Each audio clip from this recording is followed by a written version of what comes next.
Good morning. Good morning. সকালবেলা গরম গরম ডিম পোস্ট, লুচি সব রেডি। আলুর দমে মা তাই? পাশে যায় না। বিষয় তো ওইটা না, বিষয় হচ্ছে তোমরা এখনো যাও নাই।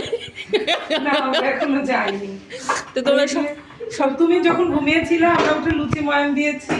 হ্যাঁ। এই যে আলু ফুলকপির তরকারি দেখো। আচ্ছা আচ্ছা আচ্ছা আচ্ছা আচ্ছা লুচি আলু ফুলকপির তরকারি ডিম আচ্ছা সব ডিম। সকালের নাস্তা তৈরি করছি। তুমি তো কেবল উঠলা, কেমন তুমি হোস্ট? হ্যাঁ গেস্ট আমরা খাবার রেডি করে খাই। আচ্ছা, যাই হোক, সকালের জন্য কি লুচি, এই হচ্ছে সবজি না, এই ডিম, এই পোলাও মাংস কে খাবে?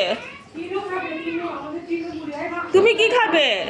আমি হচ্ছে লুচি খাবো। ও আচ্ছা, সকাল সকাল আমার কর্মজীবন শুরু হয়ে গেছে। হ্যালো তাসলিমা, হাই বলো, হাই বলো। হাই। এই সুদীপ্তর মা, আপনি কি করেন? লুচি ভাজতেছি। আর কাপড় মা? ওকে আমি আর আসবো না, আমি এতগুলো অনেক কষ্ট করতেছি। আচ্ছা, কিন্তু সব ক্রেডিট তো নিল অনন্যা। হ্যাঁ, অনন্যা বললো ও নাকি আমি ঘুমিয়েছিলাম এই সুযোগে নাকি ও সব লুচি ভেজে ফেলছে, তারপর সবজি করেছে। কাপড় মা, আপনি লুচি বলতে পারেন? হ্যাঁ। এই অনন্যা